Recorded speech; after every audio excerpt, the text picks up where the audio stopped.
Yo soy Sergio Molano, soy académico de tiempo completo en el Departamento de Psicología, en la licenciatura en Psicología, y mi trabajo más fuerte es en la maestría en Desarrollo Humano.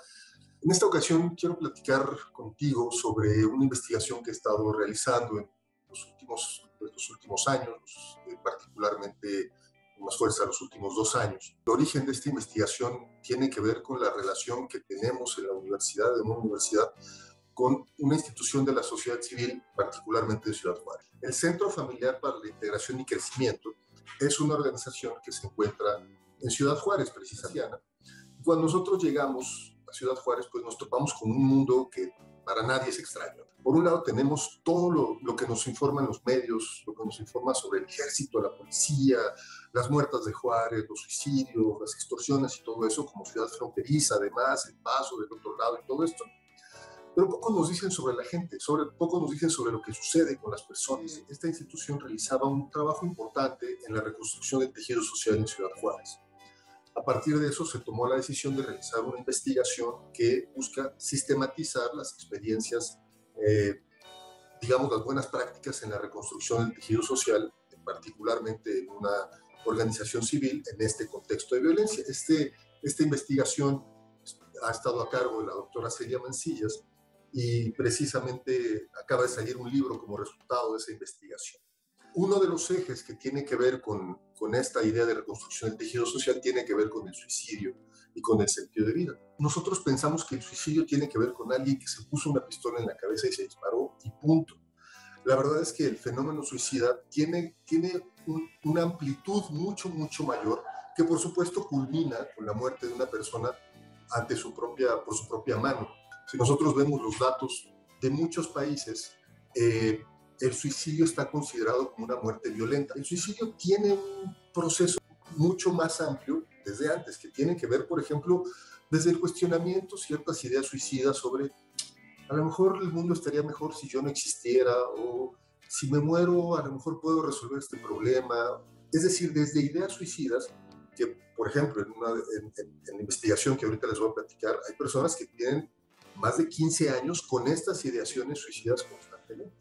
De ahí pasan a gestos suicidas, a crisis suicidas, a suicidios frustrados, a la planeación del suicidio. Y bueno, pues el último escalón, vamos a llamarle así, del fenómeno suicida, pues tiene que ver con la muerte, con el suicidio consumado. La Organización Mundial de la Salud categoriza el fenómeno suicida como suicidio mortal y suicidio no mortal, ¿no? Aunque tenemos todos estos escalones, decía, y lo planteo como escalones precisamente porque la gran mayoría de las personas que tienen un intento suicida pasaron por los escalones previos. El suicidio generalmente, más bien pocas veces, es impulsivo, ¿no? Entonces, ejemplo, ¿no?, de las preguntas que nos hacemos respecto al suicidio es: los hombres se suicidan hasta 4 veces más que las mujeres, y eso tiene que ver con una cuestión cultural, tiene que ver con una cuestión familiar, pues sí, todas las anteriores, ¿no?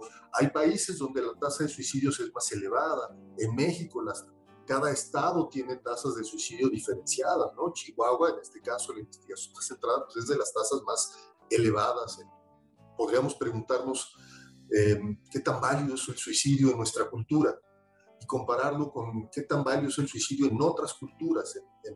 En sociedades más individualistas parece que el suicidio es menos castigado que en sociedades más colectivistas, por ejemplo.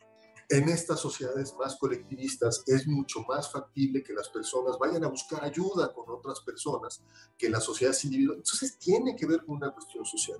Solo que también tiene que ver con una cuestión muy existencial, y este es el enfoque al que yo me dirigí con la investigación que les quiero platicar.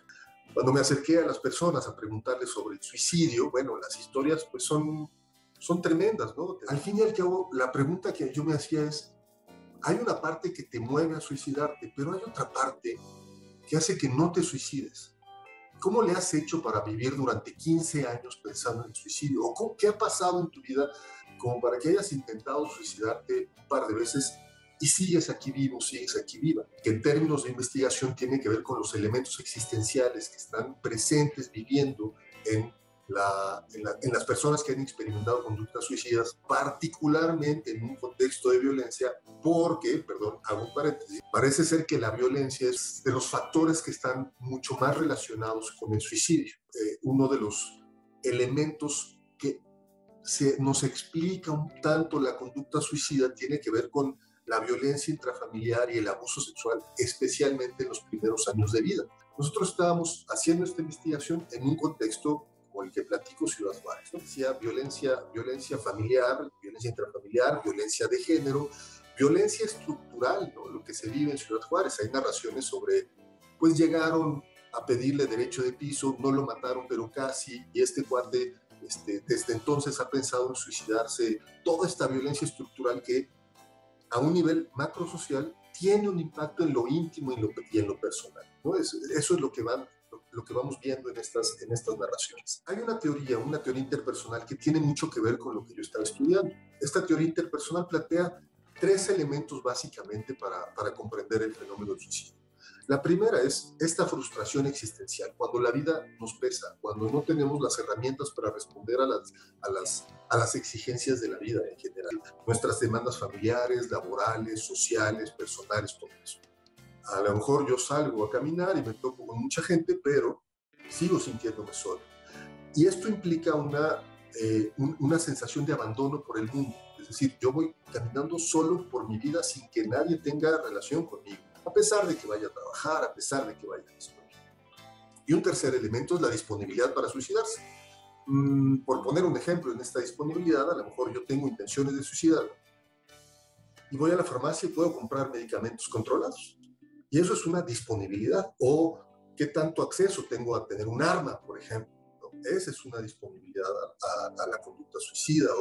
O pensemos, uno de los temas pues, que es más fuerte, por ejemplo, en México y en el mundo, es que la mayor tasa de índices de suicidio se da entre jóvenes, aproximadamente entre los 15 y 29 años. Son jóvenes que muchas veces están solos o que tienen acceso a armas o que tienen acceso, es decir, hay como muchos factores que se van pegando a esta vulnerabilidad ante el suicidio. El suicidio sí tiene que ver con esta sensación de soledad, tiene que ver con la frustración ante el mundo, tiene que ver con un mundo que carece de sentido. Esta cuestión del vacío existencial aparece en más de una de las entrevistas, pero no solo en términos como de palabras, sino hacían gestos así, ¿no? Me siento vacía, y mostraban como diciendo, no hay nada dentro de mí, es nada más un cuerpo moviéndose. Las relaciones interpersonales, que es uno de los factores protectores más importantes en la conducta suicida. El poder establecer relaciones que de alguna manera sean satisfactorias. Sin embargo, cuando estamos, por ejemplo, en un contexto de violencia, tener relaciones interpersonales, una familia, por ejemplo, puede ser un poco complejo.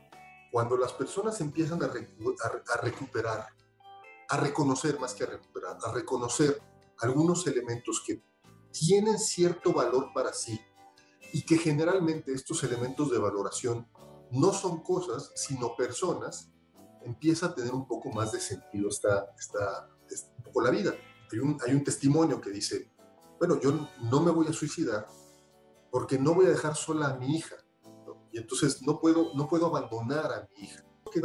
Eso que es valioso para ti te da sentido, te da camino, te da hacia dónde moverte. Entonces, empiezo a salir de mí y empiezo a entregarme a algo que es más grande, que me incluye. Por ejemplo, mi familia, por ejemplo, mi esposo, por ejemplo, mi comunidad. Parte de las entrevistas se hicieron con personas que, digamos, usuarios de esta organización de la sociedad civil, pero también colaboradores y colaboradoras que trabajan para la institución y que de alguna manera estaban vinculados con el fenómeno suicida en primera o en segunda persona. Es decir, nosotros no podemos mirar, se acercan con nosotros jóvenes que sus papás los mataron, que sus papás están en la cárcel y que para pertenecer a una banda delictiva, pues pasan por varias pruebas, ¿no? Violaciones y cosas por el estilo. Y entonces se acercan con nosotros y dicen, yo la verdad es que ya no quiero esto, yo ya me quiero suicidar.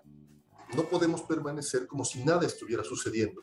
Entonces hay un compromiso que va más allá de uno mismo para entregarse en este caso con una comunidad, con la comunidad juarense, como les gusta llamarse. Sí, el suicidio es una cuestión personal, muy íntima, y también es una cuestión familiar, comunitaria. Yo te invitaría a pensar ahorita que estás escuchando este video, ¿de veras nunca has sabido de alguien, posiblemente en tu familia, en tu comunidad, que se haya suicidado o que lo haya intentado o que lo haya pensado? Es decir, todos tenemos nuestras historias alrededor del suicidio, no más que no andamos por la calle diciendo, ay, sí, mi tía, fíjate, ¿no? Es un tabú, ¿no? Entonces, el suicidio está más presente de lo que creemos a nivel muy íntimo, sí, a nivel familiar, cultural, social, mundial, ¿no? Esa es una cuestión. ¿Qué cosas dan sentido a nuestra vida? Cuando hacemos cosas que están en función de lo que consideramos importante. Pero cuando las hacemos, es decir, si para mí es importante ir a una clase y voy a esa clase tiene sentido. Si para mí es importante hacerle de comer a mis hijos y les hago de comer, tiene sentido, ¿no? Pero si para mí es importante darle de comer a mis hijos y no les doy de comer, entonces carece de sentido, empieza a chocar el sentido. El sentido es muy palpable, es lo que hacemos cotidianamente en función de lo que consideramos importante y valioso. No es algo mágico, esotérico, allá en el lugar de los iluminados, no, es lo que hacemos cotidianamente. Y lo que estamos observando es que de alguna manera el sentido pues ayuda a que las personas se mantengan con vida nomás, ¿no?